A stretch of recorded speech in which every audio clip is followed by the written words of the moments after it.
bem-vindo ao Cultura Circular em Conversa, uma série de entrevistas em áudio para explorar arte, cultura, ecologia e mudanças climáticas.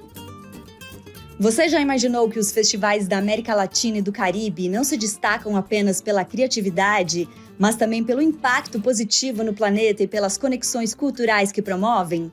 É exatamente isso que buscamos fortalecer por meio do programa Cultura Circular, desenvolvido em colaboração entre o British Council e a Julie's Bicycle. Começamos com uma breve introdução ao projeto.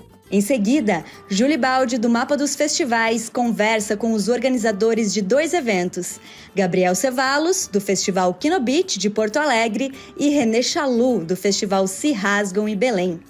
Acompanhe esse caminho que une criatividade e cuidado com o meio ambiente, promovendo novas práticas que marcam um passo importante na construção de um futuro mais sustentável, tanto no ponto de vista ecológico quanto social.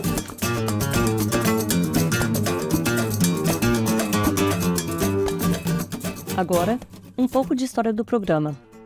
O Cultura Circular nasceu de um contexto pós-pandemia, quando os festivais buscavam recuperar sua vitalidade após a pausa global, ao mesmo tempo em que enfrentavam o desafio inevitável das mudanças climáticas. Este programa conecta festivais presenciais, digitais e híbridos da região com o Reino Unido, promovendo um intercâmbio cultural que vai além do artístico. Por meio de mentorias com especialistas, apoio financeiro e a integração de práticas sustentáveis, o Cultura Circular incentiva novas formas de criar e vivenciar a cultura com responsabilidade ambiental. Com mais de 110 festivais em 75 cidades, estamos tecendo uma rede de projetos comprometidos com a sustentabilidade e a inovação. Junte-se a nós nessa jornada. Obrigada por sua apresentação. Eu sou Graciela Melitsko Thornton, da Julie's Bicycle, em Londres. Julie's Bicycle é uma organização sem fins lucrativos que busca mobilizar os setores da arte e da cultura em torno à crise climática, da preservação da natureza e da justiça social. Vai ter que perdonar minha oportunidade.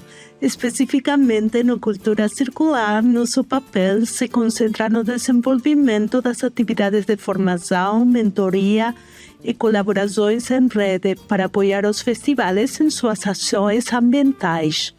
Fico muito feliz por poder compartilhar através destas entrevistas em áudio as experiências de alguns dos festivais que participaram das atividades do Cultura Circular. Muito obrigada, hasta pronto e agora as entrevistas.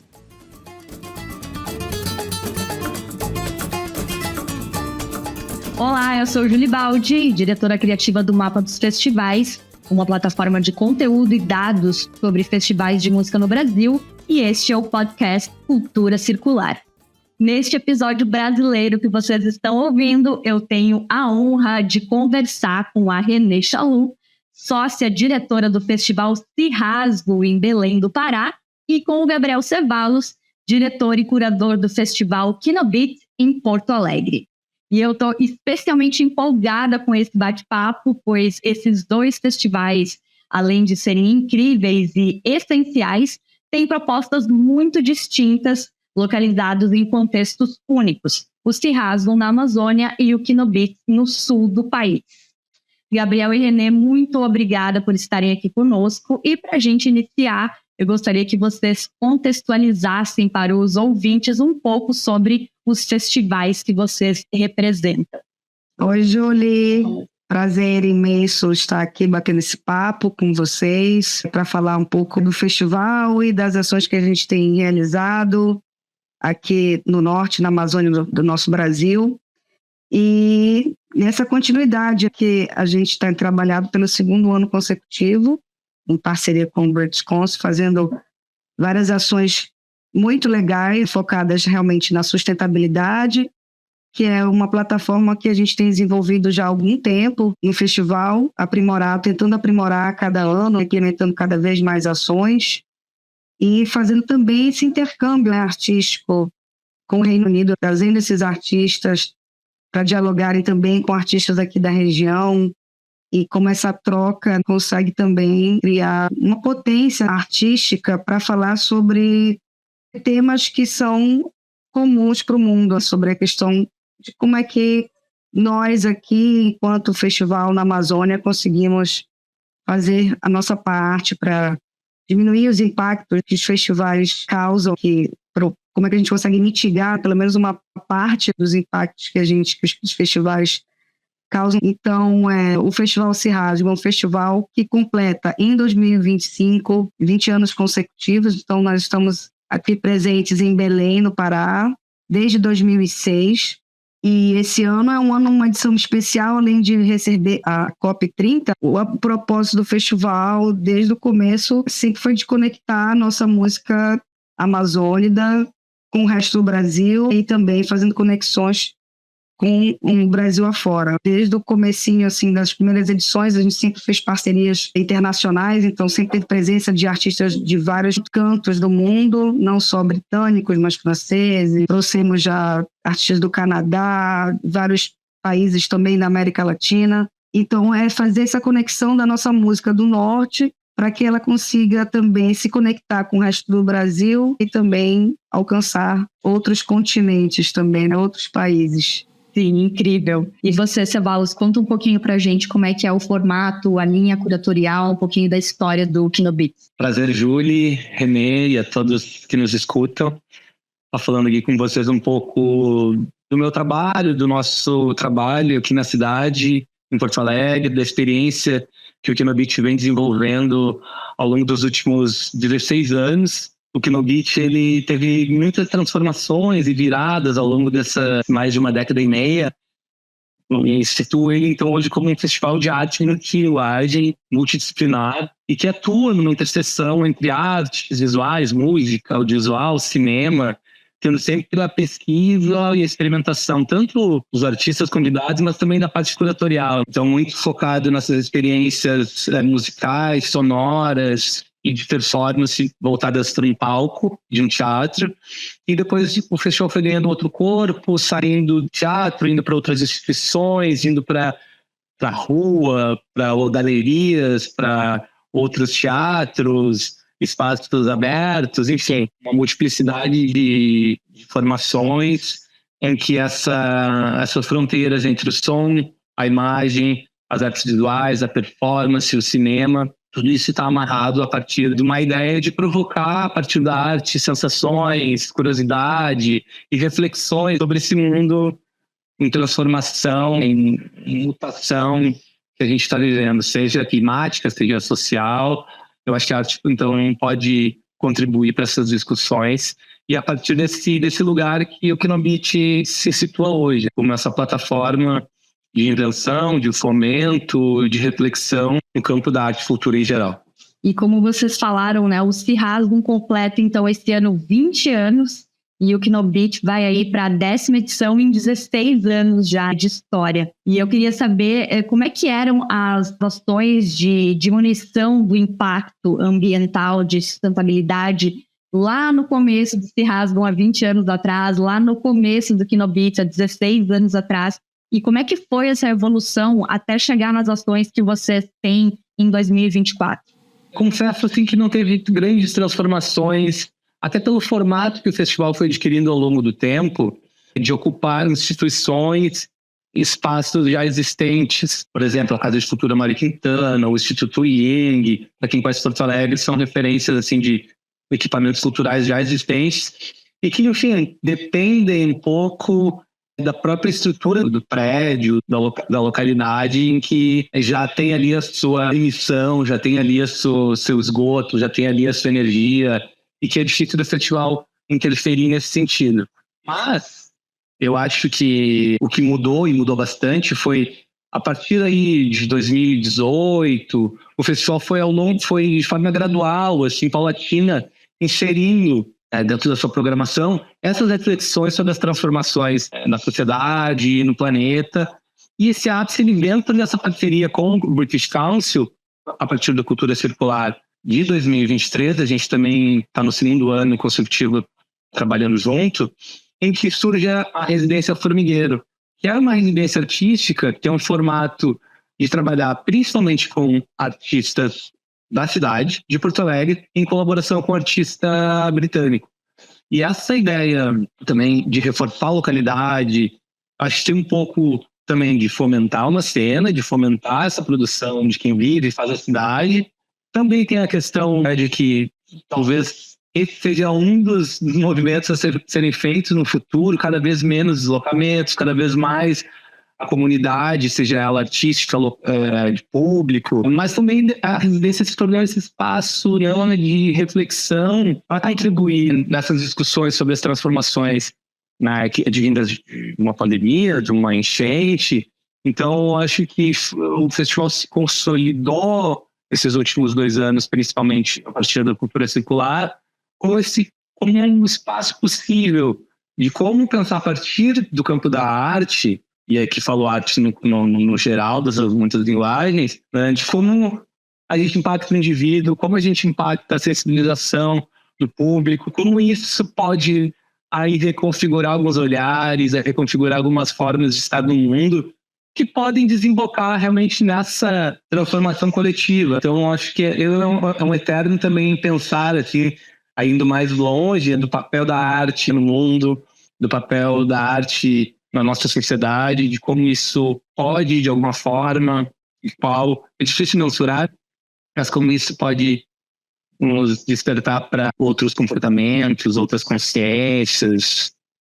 Daqui a pouco eu quero falar muito mais sobre essa residência, mas antes, Renê, conta um pouquinho pra gente dessa evolução aí das ações de sustentabilidade dentro desses 20 anos aí de Se Rasgam. O que você destaca? 20 anos, logo no começo, a gente tinha muita dificuldade. Assim, aquele velho, assim, é uma pauta recorrente que a gente tem falado muito entre os festivais, as dificuldades que a gente tinha para levantar um projeto desse porte na Amazônia, no festival, lá em 2006, né? Então, acho que a gente até começou meio ousado. A gente fez 3 dias de programação numa reserva. Foi no Parque dos Igarapés. O Parque dos Igarapés, aqui em Belém, ele é um parque ecológico.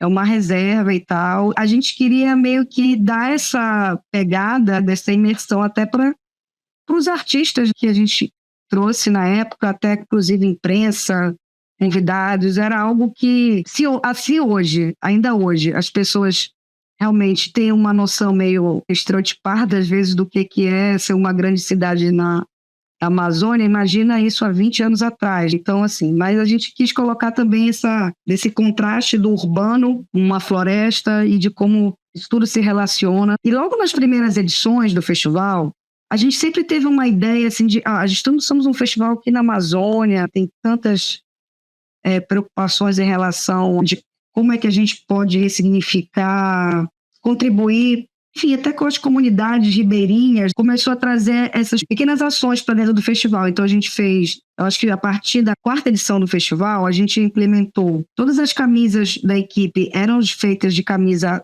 PET. Nós trabalhamos um espaço todo feito de reaproveitamento de materiais, então tinha pneu, tinha bancos feitos de garrafa PET. Enfim, a gente quis tentar naquele momento trazer para o público de como que era importante ali fazer o trabalho mesmo, de separar, de fazer a parte ali, um básico no nosso dia a dia, de trabalhar, separar os resíduos, a reciclagem também. E aí também nas outras edições a gente já começou a ampliar. Então a coisa realmente foi tomando um outro corpo para que a gente conseguisse, nessa última edição de 2024, a gente conseguiu ser o primeiro festival da região a ter uma certificação de lixo zero. E isso foi uma ação que eu digo sempre que a gente não teria conseguido se não fosse essa parceria que a gente tem feito já com o British Council, né, que viabilizou economicamente a gente implementar e aumentar essa nossa plataforma, que eu chamo de uma plataforma, porque a gente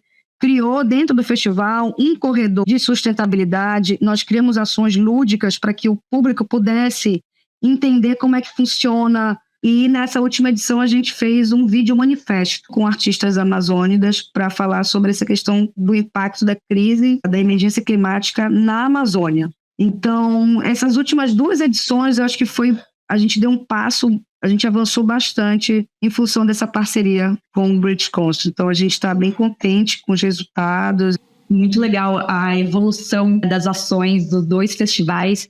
E vocês 2 comentaram, né, essa coisa em comum, que uma das evoluções foi essa parceria de ter participado do programa Cultura Circular do British Council e da Julie's Bicycle, receber esse treinamento com a Julie's Bicycle, e vocês também tiveram a oportunidade de se conectar com outros festivais participantes. Então, eu queria saber um pouco quais foram os maiores aprendizados que vocês tiraram desse programa. Então, acho que essas mentorias e as trocas, principalmente com as palestras, muitos cases interessantes de convidados britânicos e também de outros países, não? Mas teve uma fala, eu não vou me recordar de quem foi, de uma dessas mentorias, que na verdade foi na de 2023, uma questão que eu achei muito pertinente desde então, tentando trabalhar ela dentro dessa relação de sustentabilidade, causas ambientais, ecologia dentro do festival, que era de, ao invés de tentar abraçar o mundo, de entender também as limitações e também assim os anseios de cada produtor, de cada organização. A gente não vai dar para fazer tudo. Tu não vai conseguir trabalhar com a reciclagem, com uma parte filosófica, com uma parte energia, com uma parte de, enfim, com toda a cadeia de ser 100% limpo. Isso é algo complicado, ainda mais dentro das estruturas de festivais independentes. Então, que ao invés de focar em todos os pontos, talvez focar em 2 pontos e tentar fazer o melhor possível esses, né? Então, acho que foi um toque, um caminho interessante até pra gente também, enquanto produtor, lidar com essa ansiedade e com essa frustração de talvez nós não vamos salvar o mundo só aqui sozinho, né? Então, assim, como dentro das nossas possibilidades a gente impacta a nossa comunidade, o nosso público, o que dentro da identidade de cada festival, de cada organização, o que pode vir com mais força dentro dessas pautas, né, ambientais. Daí que surge, né, dentro dessa parceria, essa ideia da Residência Formigueiro, de trabalhar com artistas tópicos, pontos e ideias que estão em ebulição, porque a gente está sentindo exatamente no corpo, as mudanças climáticas, especialmente numa cidade como Porto Alegre, que nos últimos 5 anos foi afetado por uma pandemia, como todo mundo, mas também uma enchente muito drástica, né, e de como a gente, a partir do nosso local, que é específico, né, dos produtores, dos fazedores de arte e cultura, com as suas especificidades, de como isso a gente pode tocar as pessoas. Então foi, de novo, né, dizer que foi muito importante essa parceria com o British Council, a partir do Cultura Circular, porque surgiu as condições, como a Renê falou, financeiras mesmo. A gente teve a oportunidade de implementar um orçamento pensando nisso. E, de novo, dentro da nossa cadeia produtiva, econômica, e a gente sabe a dificuldade que é para os produtores independentes fazer acontecer o festival como um todo, então a gente poder fazer o festival geral, pensar suas programações, mas também ter a possibilidade de focar em um ponto, ou alguns pontos dentro da questão de sustentabilidade, acho que foi fundamental, assim, para trazer essa pauta de forma mais presente e clara para a cidade, para o público, de como a arte e a sustentabilidade podem ter aí algumas relações fortes. E como é que foram as trocas de experiência com outros países? O que o Brasil, o que a gente tem em comum com eles? Eu acho que, principalmente das trocas com parceiros da América do Sul, eu acho que vem a questão daquela, digamos, gambiarra, não vou dizer, entre aspas, uma precariedade econômica mesmo que a gente enfrenta, de superar essas questões, assim. Então, os dilemas são os mesmos, problemas econômicos, estruturais, de como fazer acontecer eventos complexos dentro de economias instáveis, e não só economias, mas um poder público que às vezes não entende, não libera, não colabora. Então eu acho que é uma questão que nos une, né, dentro de uma ideia não só de América Latina, mas de um sul global como um todo, África, Ásia, países europeus também que estão aí numa linha sul, digamos assim. Dessas questões, eu acho que nos une também também essa capacidade de inventar e reinventar coisas a partir desse local de escassez. Isso aí não é escassez total, né? Também a gente tem alguns privilégios, mas claro, mas é isso, a gente está se virando. Eu acho que o que nos une é essa viração. Eu acho que é justamente isso. A gente está o tempo todo que se reinventar, porque como a gente trabalha, é muito difícil colocar as dificuldades de produção de festivais independentes. Eu acho que a gente consegue, com pouco, às vezes, fazer muito. Eu sempre digo que a gente multiplica os investimentos por conta das parcerias, por conta da vontade de querer fazer, de mostrar. E isso, às vezes, é muito contradição com quem tem muito dinheiro ou com quem faz e que tem possibilidade de realmente fazer a diferença. Eu não vejo quem... Aqui eu falo enxergando os grandes eventos aqui. Em Belém, vai receber a COP, onde está todo mundo falando sobre a Amazônia. Mas os grandes eventos, eu vejo que não tem a menor preocupação desse tipo de troca, de entrega. Porque a gente também tem dificuldades estruturais até para fazer ações de sustentabilidade. Tem dificuldades de não ter, por exemplo, eu não consigo fazer, eu não tenho um gerador que limpa, que não sei o que faz um monte de coisa, não tenho energia renovável, tem várias coisas que a gente gostaria de fazer aqui na região que a gente não tem acesso à tecnologia e estrutura. É pensar nessa direção e os países latinos, de uma forma geral, eles conversam muito com as mesmas dificuldades que nós aqui no Brasil, falando de mercado brasileiro. E a gente está falando de duas cidades do extremo. A gente está falando de Belém, norte do Brasil, que tem problemas, por exemplo, que é o contrário do sul, com secas gravíssimas, imagina, assim, rios secando, populações que dependem da pesca e dessa economia dos rios sofrendo esse impacto, e Porto Alegre com as enchentes. Então, são extremos mesmo. Num país continental como é o Brasil, é muito desafiador. E também, acho que é isso, a gente consegue, nessas trocas aí, aprendendo o que é possível fazer dentro dessas limitações. Aí acho que essas trocas aí é que realmente enriquecem. Porque a gente fala, eu acho que eu consigo fazer isso aqui no meu festival, mas dessa forma. E nem tudo que funciona para um vai funcionar para o outro. E acho que isso é muito legal.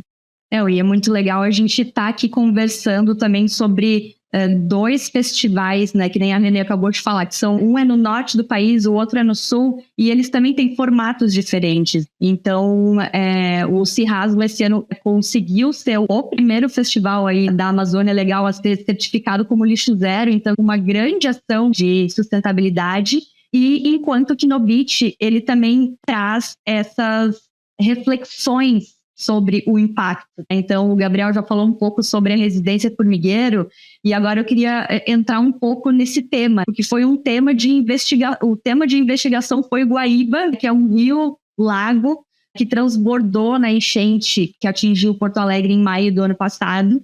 Como é que foi, Gabriel, propor esse tema que ele deriva de um evento climático extremo, e qual foi o resultado artístico a partir disso? Sim, eu vou dizer que foi bem desafiador, porque a residência começou em outubro e a gente ficou assim com os impactos da enchente assim visíveis na sua forma extrema até junho, e até agora, e vai ficar assim, a água baixou mesmo ali pelos começo de junho. Então, aí em outubro, trazer esse tópico era muito recente ainda. Era algo que estava muito presente na vida das pessoas, dos artistas que foram afetados, de mim que foi afetado, de todo mundo foi afetado. Então, trazer essa discussão sobre esse corpo d'água, se é um rio, se é um lago, já foi um, já foi outro, mas essa ideia de um corpo hídrico que foi invadido pela cidade, porque boa parte da cidade, ou uma das partes principais da cidade, seu centro histórico,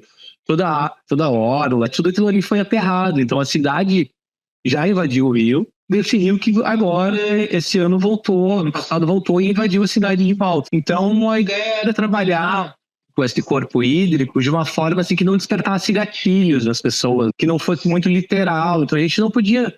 a gente tinha um espaço que era uma galeria de arte, e esse espaço na Casa de Cultura Mário Quintana, que é um espaço que passa muita gente, muita. Então, isso foi umas discussões entre nós, Noboria, os artistas, como falar para não esquecer, mas como mostrar, mas também para não tocar em feridas. Então foi uma situação delicada. Vou dar um exemplo de um trabalho, foi um trabalho que foi fora da galeria até. Ele chamou Dia do Guaíba.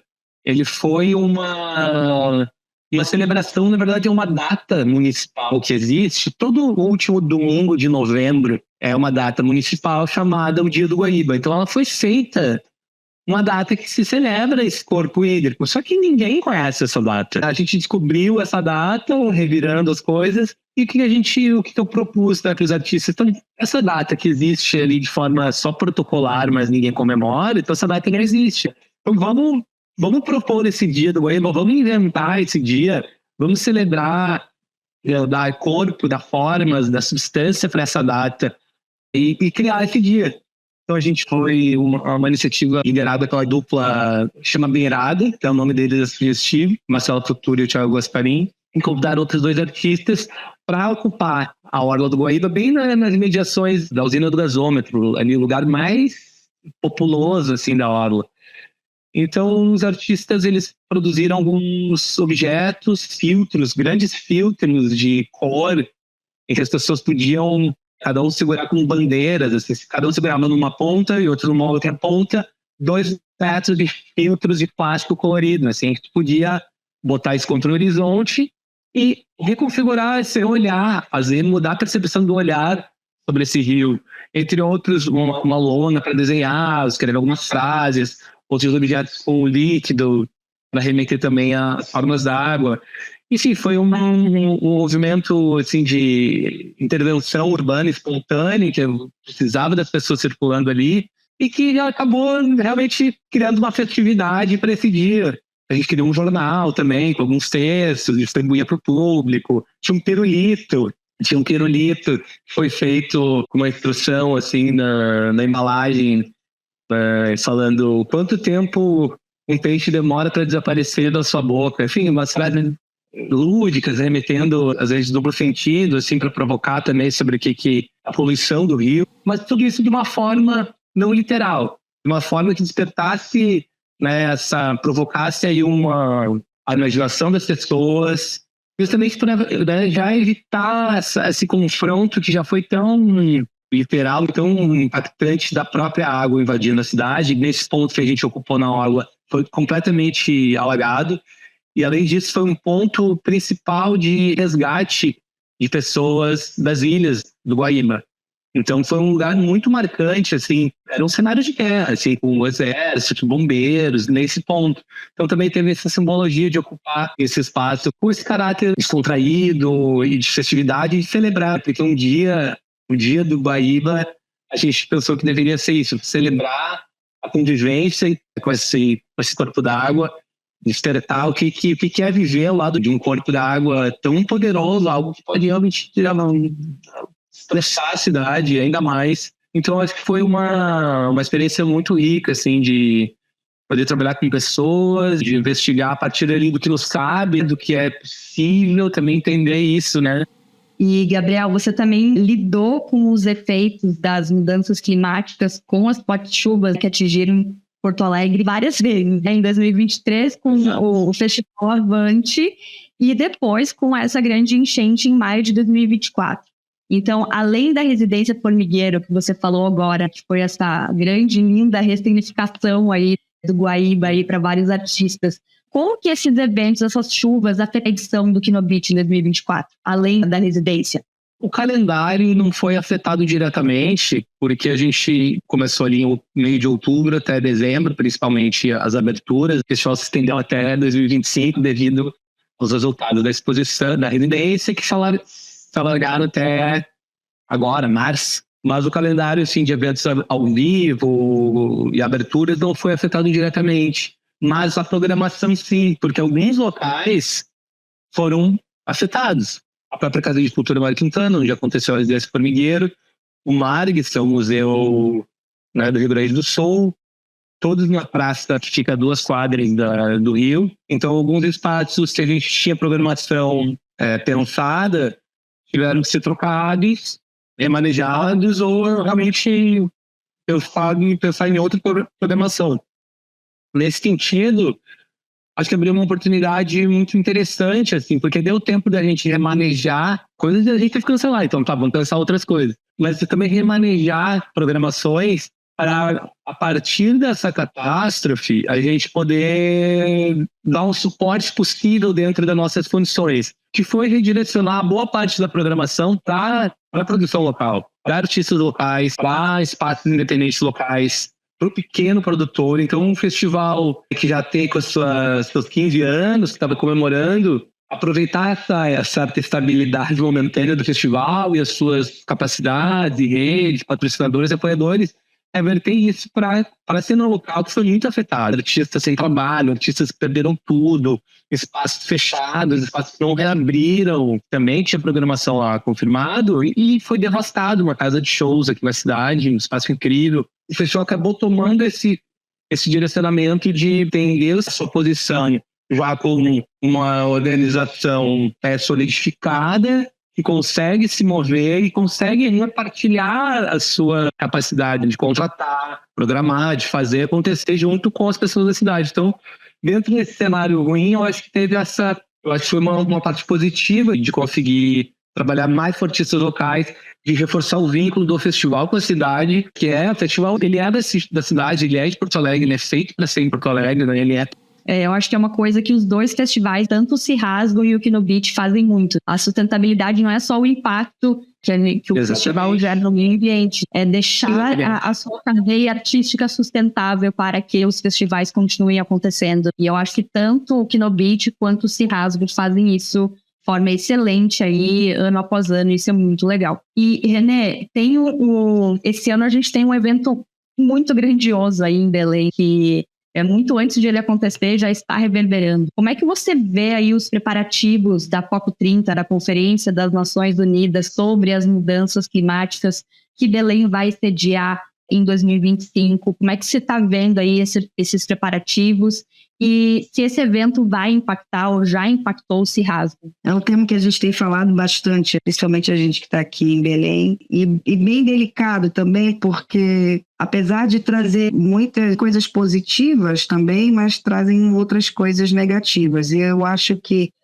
falando dentro do nosso mercado aqui em Belém, eu acho que vai ser bem impactada, porque a gente, na verdade, não tem visto uma construção, de uma forma geral, de governo do Estado e governo federal, pensando muito em como é que isso vai acontecer para que quem está aqui no território, de alguma forma, eles seja protagonista dessa história. A gente está tendo dificuldade, primeiro, para investimentos, que a gente realmente tem sofrido.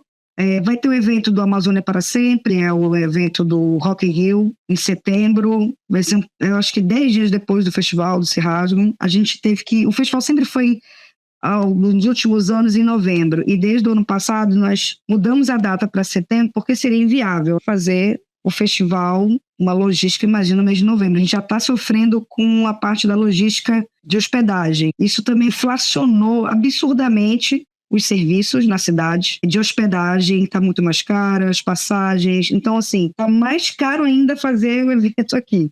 Está mais caro, está com mais dificuldade para a gente conseguir os espaços também, está mais difícil. E os investimentos que também não chegam para os projetos locais. E não deveria ser dessa forma. Eu acho que deveria estar havendo uma colisão ou um entendimento político para justamente impulsionar os projetos que são locais do território. E agora o que a gente tem visto é que, na verdade, as marcas, quem financia os projetos, eles querem fazer suas próprias coisas. Enfim, seria muito mais interessante você estar agregando ali a quem já está ali fazendo, entendeu? E não querer inventar a roda, entendeu?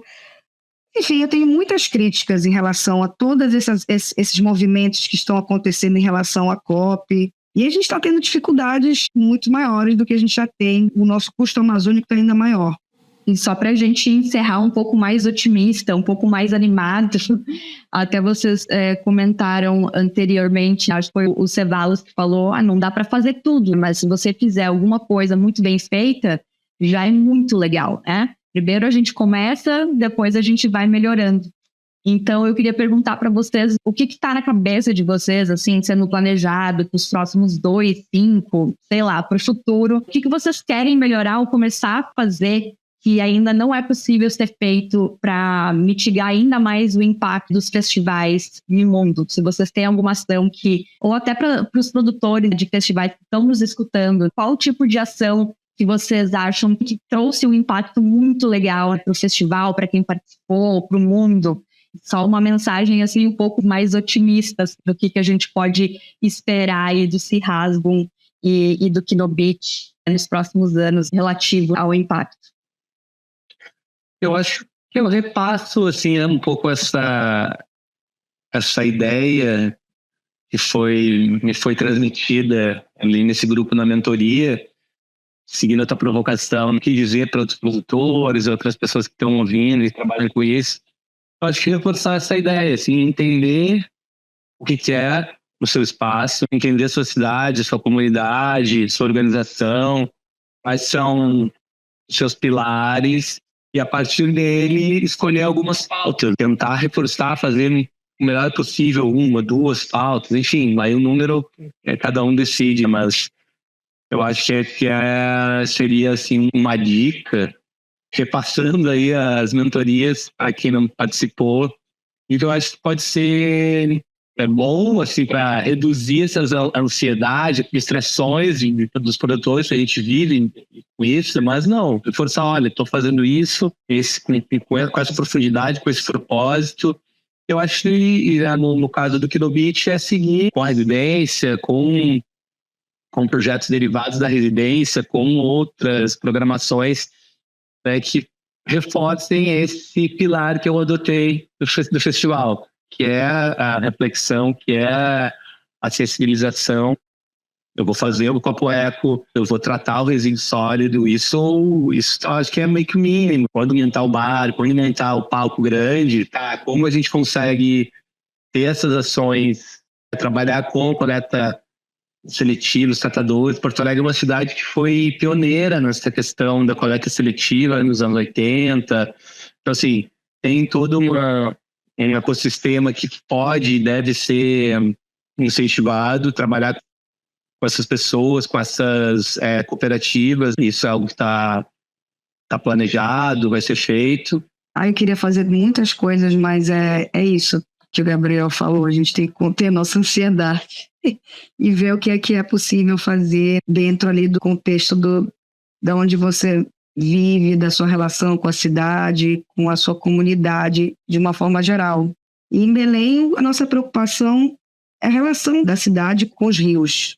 A gente tem sempre nas nossas ações uma preocupação grande com a relação da população que mora às margens. Como a gente consegue, através das nossas ações, sensibilizar o público. Essa relação dele, no nosso caso aqui em Belém, uma cidade que é banhada pelos rios, né, de como essa relação com o seu habitat. Acho que o que a gente pode fazer é o que está aqui ao nosso alcance, tentando sensibilizar da forma que é viável, o que impacta maior na nossa região. O pensar local hoje é o pensar global. É o local pensando global sempre. O que acontece aqui na Amazônia vai impactar no mundo inteiro. E como impacta também as pessoas que vivem nesses lugares e como elas são afetadas. Então, acho que é isso. Eu deixo assim, um recado é esse mesmo, da gente tentar fazer algo que esteja ao nosso alcance e que dialogue de alguma forma com a nossa região, com a sua cidade, e de alguma forma como isso pode sensibilizar outros projetos também, outros movimentos. Que eu acho que é isso. A gente tem que fazer que, se a gente toca o coraçãozinho ou então mobiliza 2 ou 3 pessoas que já vão replicar alguns modelos, acho que já está gerando impacto, sabe? Dentro do seu território. Então é isso, sendo positiva, sua arte é transformadora, a arte tem esse poder de sensibilizar pessoas e de mudar muitas coisas. Então acho que a gente tem que continuar com o trabalho forte que a gente tem feito em cada dos seus territórios e levando essas mensagens de forma cada vez mais positivas também, de mudanças para as pessoas que nos acompanham e que também não nos acompanham, né? De como a gente pode furar também essas bolhas. Sim. Maravilha, gente. Gabriel e Renê, muito obrigada pela participação, por esse papo inspirador e por vocês compartilharem essa vivência de vocês, esse conhecimento aí adquirido. Muito obrigada mesmo. Eu sou a Julie Baldi e esse foi o episódio do Cultura Circular dedicado aos festivais brasileiros. Muito obrigada pela companhia e até mais.